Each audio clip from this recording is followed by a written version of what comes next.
If I swing through a pitching wedge like I would swing through a 6-iron and beyond, that doesn't have that same stable club face with the same interaction with the turf.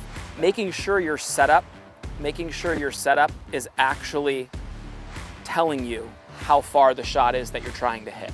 It looks like you're throwing a medicine ball with your core and not just slinging a ball with your arms, right? This is shoulder high right here, right? So if I were to keep it right here, just, yeah, exactly. Approach shots into the green were not as tight as they typically have been, okay? Especially with shorter irons inside 150, okay? So here's the thing.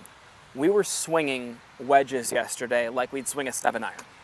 And what I mean by that is, you know, every sand wedge, gap wedge, pitching wedge, 9-iron from the fairway needs to have that knockdown mentality. So yesterday what I was noticing was you had a wedge from 130. Yeah. The first wedge looked like this. And the ball went 20 feet long and 10 feet left of the hole. The next one looked like this. Just shorter, tighter, more of a knockdown feeling. Ball went 2 feet from the hole, okay? So with one had this trajectory, one had that trajectory. Yep. Now, we hit our lower irons high enough as it is. So a lower ball flight with those is actually nice and highly sought after for a better player. So my big thing is this. It goes back to hitting more knockdown shots with shorter clubs. What that does, it engages you more through impact, stabilizes the club face more. So here's a pitching wedge right here. Here's a little shoulder high, chest high knockdown. Okay, and as you see, the ball's plenty high, but it's controlled and the contact's good. And I'm gonna hit that number more often than not with the yardage. It's gonna hit that yardage more consistently. If I swing through a pitching wedge like I would swing through a 6-iron and beyond, that doesn't have that same stable club face with the same interaction with the turf that I would have in that swing right there. That swing, if you looked at the length of that golf swing with the arms and hands, we would have all seen that as pretty full. Yeah. It felt to you. It felt just under shoulder. But how many players can relate to you right now who are thinking, yeah, that's what happens to me. I feel like I'm taking it back to here and I take a video and it's up here. 2 reasons, remember we talked about this.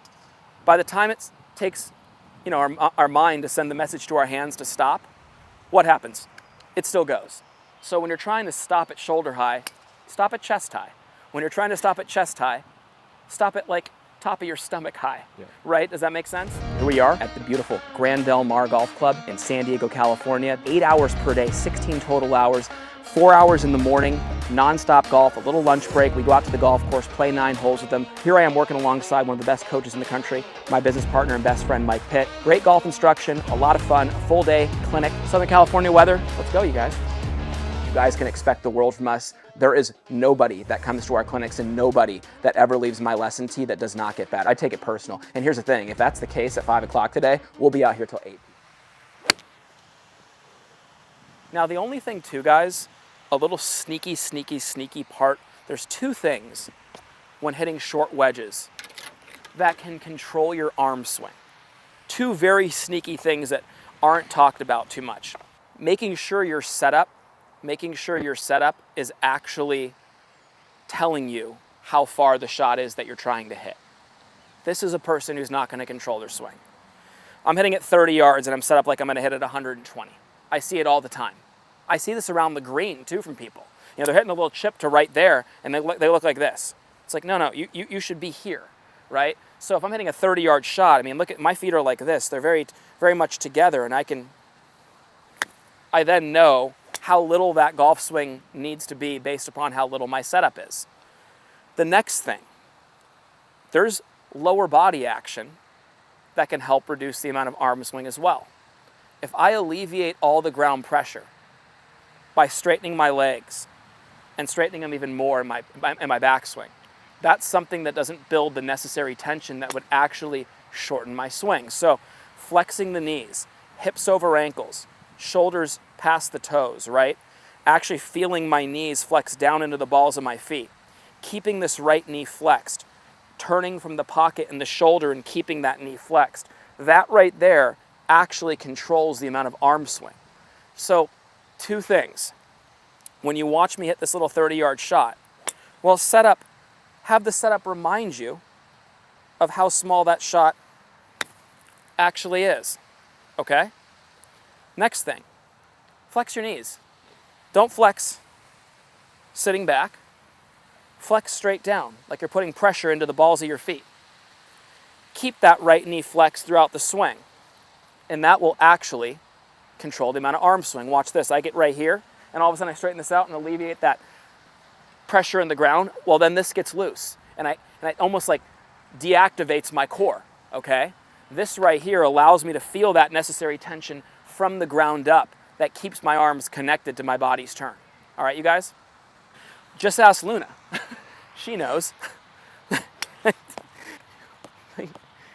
She's very connected to the ground. Very connected to the ground, yes.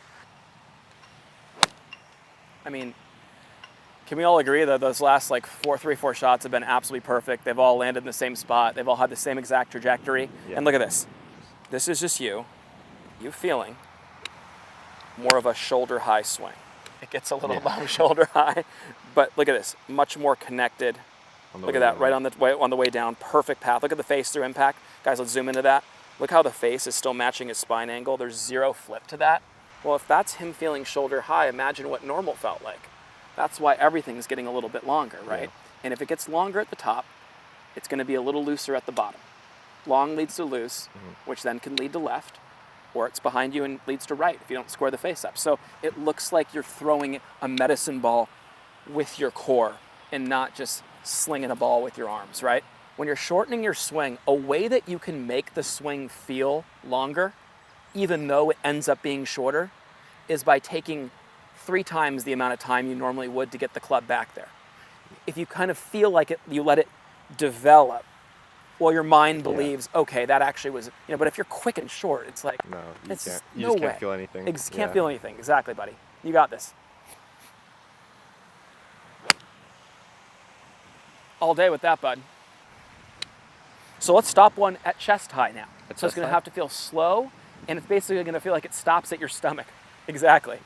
So literally try to stop it at your stomach, and we'll see where this one finishes.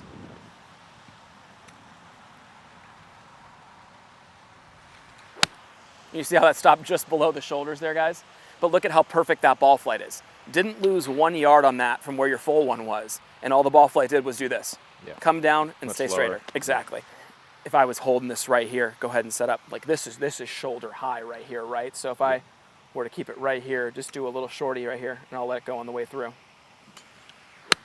Yeah, exactly. So you just need to, sometimes, we went through our yardages last week, our 30s through our 100, and we were really, hitting our spots relative to our body, right? Pocket high, belt high, belly button, sternum, chest, like rungs on a ladder. Sometimes I think it's really important, just go ahead. It's like we were hitting a chest high, just holding this here to define that, to not let you actually pass it, right? Yeah. Yeah.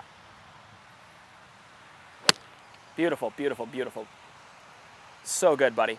If I had 100 people on this driving range and I told them all to stop right at, where their zipper is, like right at their sternum, 99 would pass that. Like 99. And the only reason I say one wouldn't, there's always the one guy who has the abnormally short swing, who just like really doesn't get it back there. But like on the whole, yeah, as my good buddy Mark's over here, and he's like, "You're talking about me? Gosh, yeah, that's him. That's that guy." But no, the majority of them wouldn't. They'd be extra at the top. Knowing that, I think a big lesson today: how do you shorten your swing appropriately? Reduce your arm speed and hand speed in the backswing. Find the rhythm that allows you to repeat it. And technically speaking, it's your body's turn that moves your hands to the top. So shouldn't your hands be moving at the pace of your body's turn if that's the case? Yeah, absolutely. So whatever pace this lead shoulder's moving should be the pace my hands are going. Watch my my rehearsal compared to my actual swing, okay? So my rehearsal would be 1, 2.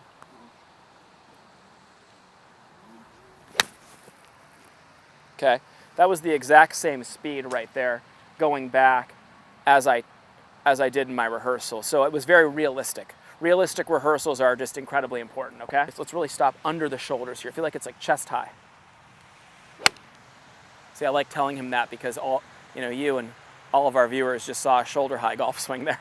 So that's gonna be good for you to remember. And it went the full distance. And it went the full distance, exactly my point. And why would it do that? Well, it's more connected and it has a better impact position. It's not swatting through there. Much better, dude, much better. This is ideal Luna weather, by the way.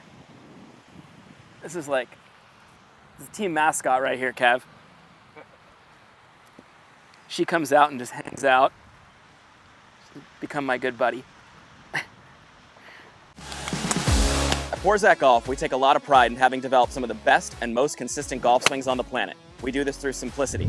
Our Full Swing Masterclass will take you on a step-by-step, easy-to-understand process on how to get your golf swing better than ever. Join the many before you who've utilized our Full Swing Masterclass to take their games to the next level and beyond.